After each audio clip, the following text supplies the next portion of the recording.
जय हिंद बच्चों।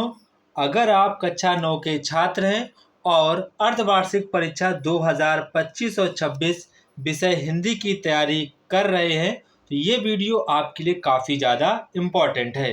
इस वीडियो में हम लेकर आए हैं लेटेस्ट पैटर्न पर आधारित हिंदी का पूरा प्रश्न पत्र, जैसा कि आपके हाफ ईयरली एग्जाम में पूछा जाएगा। बच्चों, ये क्वेश्चन पेपर एनसीईआरटी बेस्ड है, जो कि आपके एग्जाम के पॉइंट ऑफ व्यू से काफ़ी ज़्यादा इम्पॉर्टेंट है। अगर बच्चों आप लोगों ने इस क्वेश्चन पेपर का अच्छे प्रकार से रिवीजन कर लिया तो मैं कह सकता हूं आप सभी लोगों के हाफ ईयरली एग्जाम में 60+ मार्क्स 100% आएंगे। बच्चों, ये क्वेश्चन पेपर एनसीईआरटी बेस्ड है, आप फिर से सुनेंगे। बच्चों, ये क्वेश्चन पेपर एनसीईआरटी बेस्ड है, जैसा कि आपका एनसीईआरटी ने पैटर्न लागू किया है सेम आपका उसी पैटर्न पर आधारित आपको क्वेश्चन पेपर आपको देखने को मिलेगा। तो बच्चों, यहाँ पर जो आपका पहला क्वेश्चन है, खड़ी बोली गद्य के विकास में योगदान करने वाले मुख्य आरंभिक लेखक कौन है? तो हमारे कौन है? भारतेंदु हरिश्चंद्र जी हमारे लेखक होंगे। ठीक है। इसके बाद यहाँ पर आपका क्वेश्चन नंबर 2 है, योग वशिष्ठ के रचनाकार कौन है? तो योग वशिष्ठ के रचनाकार कौन है? राम प्रसाद निरंजनी। कौन है? राम प्रसाद निरंजनी। यहाँ पर आपको option number D will be right answer this question. इसके बाद बच्चों यहाँ पर आपका क्वेश्चन नंबर 3 है, जो कि आपके एग्जाम के पॉइंट ऑफ व्यू से काफी ज्यादा इंपॉर्टेंट क्वेश्चन है। यहाँ पर क्वेश्चन कह रहे हैं कवि वचन सुधा के संपादक कौन है? तो कवि वचन सुधा के संपादक कौन है? बालकृष्ण भट्ट। कौन है? बालकृष्ण भट्ट। बच्चों, ये क्वेश्चन आपके हाई स्कूल बोर्ड एग्जाम में पूछा जा चुका है, तो आप इस क्वेश्चन को ध्यान रखेंगे। ठीक है। इसके बाद यहाँ पर कह रहे हैं कि एकांकी में कितने अंक होते हैं? तो एकांकी में कितने अंक होते हैं? 1 अंक होते हैं। तो यहाँ पर आपको ऑप्शन नंबर ए वाला करेक्ट आंसर हो जाएगा। इसके बाद यहाँ पर आपसे क्वेश्चन नंबर 5 पूछ रहे हैं, सूर सागर के रचनाकार हैं। सूर सागर के रचनाकार हैं, तो इसका हमारा राइट आंसर हो जाएगा सूरदास। क्या हो जाएगा? सूरदास यहाँ पर हमारा राइट आंसर हो जाएगा। इसके बाद यहाँ पर आपसे क्वेश्चन नंबर 6 कह रहे हैं, अमीर खुसरो किस काल के कवि हैं? जो हमारे अमीर खुसरो हैं वो किस काल के कवि हैं? तो वो हमारे आदिकाल के कवि हैं। किसके हैं? आदिकाल के ये कवि हैं। इसके बाद यहाँ पर आपका क्वेश्चन नंबर 7 है, कबीर के दोहों को किस नाम से जाना जाता है? तो कबीर के जो दोहे हैं उनको किस नाम से नहीं जाना जाता है? यहाँ पर लिखा है नहीं जाना जाता है। तो सभी को पता है, यहाँ पर आंसर हो जाएगा पद। क्या होगा? साकी समद रमैनी दोहा, ये कबीर दास के दोहों को जाना जाता है। जो पद है ये सूरदास के दोहों को जाना जाता है। इसके बाद यहाँ पर आपका क्वेश्चन नंबर 8 है, साहित्य लहरी के रचनाकार किसकी? मतलब इसके रचनाकार कौन है साहित्य लहरी के? तो बच्चों, ये भी क्वेश्चन आपके हाई स्कूल बोर्ड एग्जाम में पूछा जा चुका है, तो इसको भी आप ध्यान रखेंगे। अभी आप क्लास 9th में हैं। बच्चों, क्लास 9th का जो गद्य और पद्य का जो इतिहास है ये आपके हाई स्कूल बोर्ड के लिए काफ़ी ज़्यादा इम्पॉर्टेंट है। तो आप अभी से क्लास 9th में हैं, तो आप अभी से क्लास 9th के गद्य और पद्य के हिंदी इतिहास को अच्छे प्रकार से नोट्स बनाइए, ताकि आपके वो नोट्स हाई स्कूल में काम आ सके। ठीक है। तो बच्चों, यहाँ पर जो हमारा राइट आंसर हो जाएगा, साहित्य लहरी रचना किसकी है? तो वो हमारी है सूरदास जी की। किसकी है? सूरदास जी की रचना है। इसके बाद यहाँ पर आपसे क्वेश्चन नंबर 9 कह रहे हैं, श्रृंगार रस का स्थायी भाव क्या है? तो सभी को पता होगा श्रृंगार रस का यहाँ पर स्थायी भाव क्या है, वो यहाँ पर आपको बताना है। तो हमारा हो जाएगा रति। क्या हो जाएगा? रति। दोहा छंद के पहले और तीसरे चरण में कितनी कितनी मात्राएं होती हैं? तो दोहा के पहले और तीसरे में पूछेंगे। देखो, फर्स्ट में पूछी गई है और आपकी थर्ड में पूछी, तो फर्स्ट में कितनी होगी? फर्स्ट में आपकी 13 एंड 11 कितनी होगी? 13, 11। तो यहाँ पर आपका option number C will be right answer this question. इसके बाद यहाँ पर आपसे क्वेश्चन नंबर 11 है, जहाँ शब्दों की पुनरावृत्ति हो और अर्थ भी अलग अलग हो तो वहाँ कौन सा अलंकार होता है? यहाँ पर आप पहले देखेंगे, शब्दों की पुनरावृत्ति हो और उनका अर्थ अलग अलग हो, तो वहाँ पर आपका अलंकार कौन सा होगा? वहाँ पर आपका अलंकार होगा यमक अलंकार। कौन सा? यमक अलंकार। निम्न में से शुद्ध वर्तनी वाला शब्द कौन सा है? तो शुद्ध वर्तनी आपको सभी को पता है, औपचारिक होता है। क्या होता है? औपचारिक। मैं यहाँ पर लिख दे रहा हूँ औपचारिक, ठीक है, औपचारिक, ठीक है, औपचारिक। तो यहाँ पर आपका बी वाला करेक्ट आंसर हो जाएगा। इसके बाद यहाँ पर आपसे कह रहे हैं कि जेठ का तत्सम रूप है, तो जेठ का तत्सम रूप क्या है? ज्येष्ठ। क्या हो जाएगा? ज्येष्ठ। तो यहाँ पर आपका राइट आंसर हो जाएगा ऑप्शन नंबर ए वाला करेक्ट आंसर हो जाएगा। A will be right answer this question. धर्म का विलोम क्या हो जाएगा? धर्म का विलोम हो जाएगा यहाँ पर, आप सभी लोग इसका आंसर कमेंट बॉक्स में कमेंट करके बताएंगे। काफी आसान क्वेश्चन है, धर्म का विलोम क्या होगा। इसके बाद यहाँ पर से आपसे क्वेश्चन नंबर 15 है, लक्ष्मी का पर्यायवाची शब्द है। तो लक्ष्मी का पर्यायवाची शब्द क्या है? सभी को पता है, कमला। क्या हो जाएगा? कमला। इसके बाद यहाँ पर आपका क्वेश्चन नंबर 16 है, महा प्लस उत्सव संधि का रूप होगा। तो क्या हो जाएगा? महोत्सव। क्या हो जाएगा? महोत्सव। क्या हो जाएगा यहाँ पर आपका? महोत्सव। इसके बाद यहाँ से क्वेश्चन नंबर 17 कह रहे हैं, मक्खियों से रहित का समस्त पद है। मक्खियों से रहित, तो मक्खियों से रहित क्या हो जाएगा? निर्मच्छिका। क्या हो जाएगा? निर्मच्छिका। क्या हो जाएगा? निर्मच्छिका। तो यहाँ पर आपका ऑप्शन नंबर डी वाला करेक्ट आंसर हो जाएगा। इसके बाद आपका क्वेश्चन नंबर 18 है, हरि शब्द का प्रथम विभक्ति बहुवचन रूप होगा। हरि शब्द का प्रथम विभक्ति बहुवचन रूप क्या होगा? वो यहाँ से आपसे पूछा गया है। तो उसका क्या होगा? हरया। क्या होगा? हरया। इसके बाद राम शब्द की षष्ठी विभक्ति बहुवचन रूप क्या होगा? षष्ठी विभक्ति बहुवचन रूप क्या होगा? तो क्या हो जाएगा? रामाराम। क्या हो जाएगा? रामाराम। तो यहाँ पर आपका ऑप्शन नंबर ए वाला करेक्ट आंसर हो जाएगा। इसके बाद यहाँ से आपका क्वेश्चन नंबर 20 है, गम धातु का लट लकार मध्यम पुरुष एक वचन रूप होगा। तो क्या हो जाएगा? गच्छति। क्या हो जाएगा? गच्छति। तो यहाँ पर आपका option number B will be right answer this question. तो ये बच्चों हमारे 20 के 20 आपके एमसीक्यू हो गए। बच्चों ये आपके 20 आउट ऑफ 20 एमसीक्यू सही होने चाहिए। ये हर एक बच्चे का टारगेट होना चाहिए। देखो बच्चों, अगर मैं आपसे रियलिटी कहूँ तो बच्चों जिस बच्चे के 20 आउट ऑफ 20 एमसीक्यू सही होते हैं तो उनके कहीं ना कहीं मार्क्स अच्छे आते हैं। तो कोशिश आपको यही करनी है कि आपके एग्ज़ाम में 20 आउट ऑफ 20 एमसीक्यू सही जाएं, क्योंकि जो कॉपी चेक करते हैं अगर आपके सारे एमसीक्यू सही जाते हैं तो उनको लगता है कि आप पढ़ने में काफ़ी अच्छे हैं और आप एक होनहार छात्र हैं। बच्चों आपको कोशिश यही करनी है कि आपके सारे अपने एमसीक्यू सही करने हैं।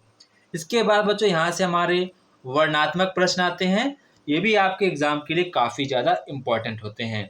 बच्चों यहाँ पर आपसे कह रहे हैं कि निम्नलिखित गद्यांश पर आधारित प्रश्नों के उत्तर दीजिए।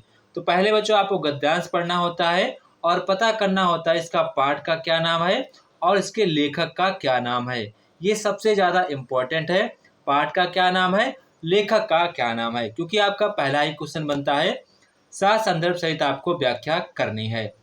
इसके बाद यहाँ पर आपसे कह रहे हैं कि रेखांकित अंश की व्याख्या करिए। तो यहाँ पर आपकी यहाँ से लेकर यहाँ तक की आपकी रेखा है, तो यहाँ से आपको रेखांकित अंश की व्याख्या करनी है। तो जब भी आपका क्वेश्चन यह है रेखांकित अंश की व्याख्या करनी, तो आपको करना क्या है, आपको पूरे गद्यांश की व्याख्या कर देनी होती है। ठीक है, ऐसा नहीं कि कभी कभी एक लाइन के नीचे छोटी सी लाइन के नीचे लाइन होती है तो उतने हम उसको क्या वर्णन कर पाएंगे। तो हमको पूरे गद्यांश की व्याख्या कर देनी होती है, आपको फिर भी पूरे मार्क्स दिए जाएंगे। ठीक है, ऐसा कभी नहीं होता कि आप अगर पूरे गद्यांश का व्याख्या कर देंगे तो आपके नंबर कट जाएंगे, ऐसा बिल्कुल नहीं है। अगर आप थोड़ा सा बड़ा लिखना चाहते हैं तो आप पूरे गद्यांश की व्याख्या कर सकते हैं। मतलब कि गद्यांश को अपने शब्दों में लिखना होता है। व्याख्या करने का मतलब है कि आप गद्यांश को अपने शब्दों में लिख दें। ठीक है, इसके बाद यहाँ पर आपसे कह रहे हैं कि हम हृदयस्थ भावों की अभिव्यक्ति कैसे करते हैं। ठीक है, तो आपके 2-2 मार्क्स से क्वेश्चन है। अगर आपको क्वेश्चन नहीं आता है तो आप अथवा वाला भी कर सकते हैं। सबसे पहले आपको गद्यांश पढ़ना होगा, फिर पता करना होगा इसके पाठ का क्या नाम है और लेखक का क्या नाम है। देखो बच्चों, मैं आपसे कहना चाहूँगा आप शुरुआत के लगभग में जितने आपके पाठ हुए उनके आप एक अच्छे प्रकार से याद करिएगा। पाठ का नाम, लेखक का नाम, पाठ का नाम, लेखक का नाम याद कर लीजिए।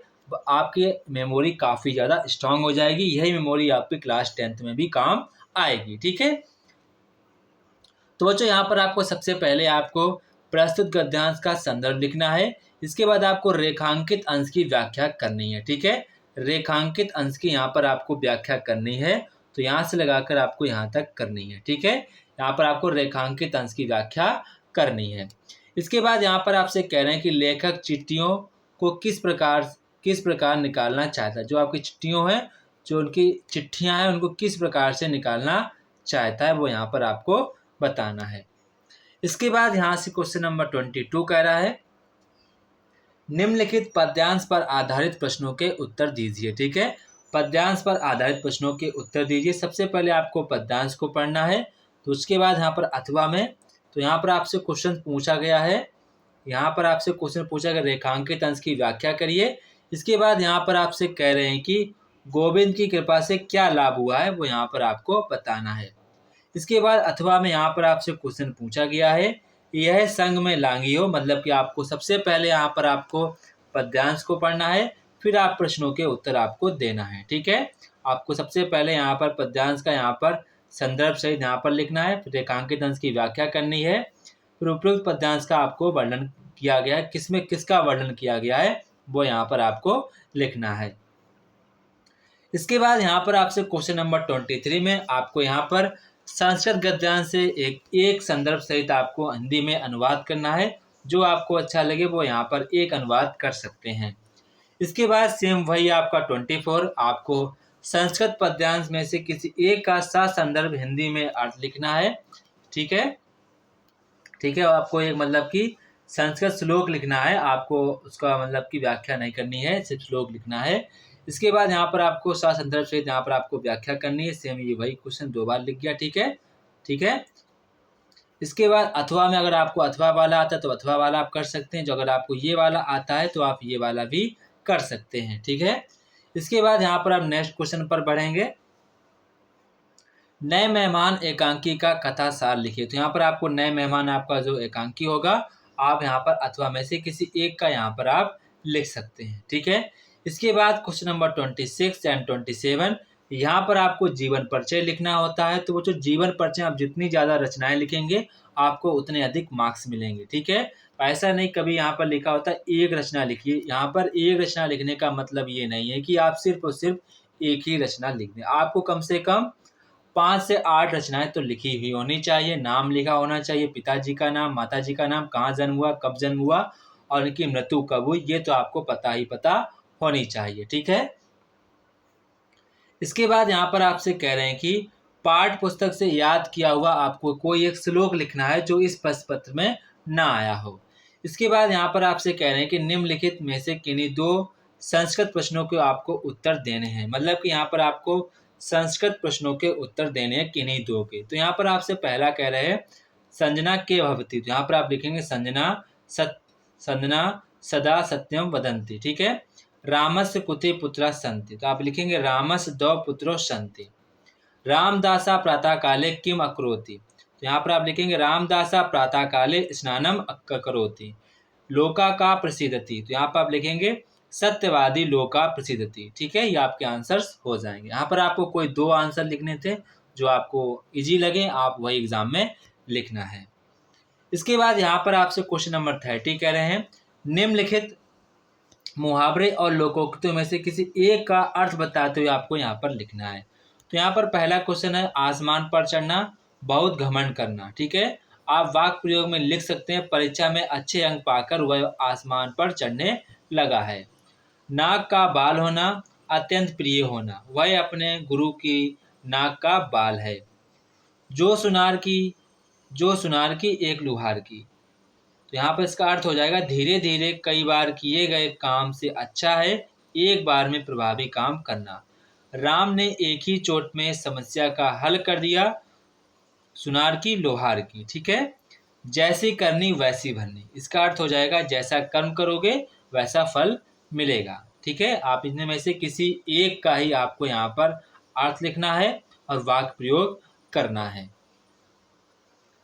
इसके बाद यहाँ पर आपसे क्वेश्चन नंबर आपका 31 है। निम्नलिखित में से 2 वाक्यों को संस्कृत अनुवाद करना है। तो यहाँ पर आपका पहला है, सदाचार में अनेक गुण विकसित होते हैं। तो यहाँ पर आप लिखेंगे सदाचारे, क्या लिखेंगे? सदाचारे अनेका, क्या लिखेंगे? सदाचारे अनेका गुणा, अनेका गुणा विकसिता, क्या लिखेंगे? विकसिता भवन्ति, क्या लिखेंगे? विकसिता भवन्ति। इसके बाद यहाँ पर नेक्स्ट है, शेर वन का राजा होता है। तो आप क्या लिखेंगे? सिंह वनस्य, क्या लिखेंगे? सिंह वनस्य राजा, राजा भवति, क्या लिखेंगे? राजा भवति। इसके बाद राम वन को गए। तो आप लिखेंगे रामः, क्या लिखेंगे? रामः वनम, वनम गतवान, क्या लिखेंगे? गतवान। सदा सत्य बोलना चाहिए। सदा सत्य बोलना चाहिए। आप लिखेंगे सदा, सदा सत्यम, सदा सत्यम वदित्यम, वदि व्ययम, वदि व्ययम। ठीक है। इसके बाद यहाँ पर आपसे कह रहे हैं कि विद्यालय में संभाषण प्रतियोगिता में भाग लेने होती प्रधानाचार्य को प्रार्थना पत्र लिखिए, अथवा में शुल्क मुक्ति के लिए प्रधानाचार्य को पत्र लिखना है। तो ये था बच्चों हमारे क्लास 9 का हिंदी का इम्पोर्टेंट क्वेश्चन पेपर, जो कि आपके एग्जाम के पॉइंट ऑफ व्यू से काफ़ी ज़्यादा इम्पोर्टेंट था। बच्चों आप सभी लोग क्वेश्चन पेपर को अच्छे प्रकार से रिवाइज करेंगे, जो कि आपके लिए काफ़ी ज़्यादा इम्पोर्टेंट है। बच्चों अगर आपको इस पेपर की PDF लेनी है तो आप टेलीग्राम को ज्वाइन कर सकते हैं। आपको टेलीग्राम की लिंक वीडियो के डिस्क्रिप्शन बॉक्स में आपको टेलीग्राम की लिंक मिल जाएगी, वहां से आप पेपर को डाउनलोड कर सकते हैं। अगर बच्चों आपको वीडियो अच्छा लगा हो तो वीडियो को लाइक करें, सब्सक्राइब करें, शेयर करें। फिर मिलते हैं बच्चों अपने नेक्स्ट वीडियो में।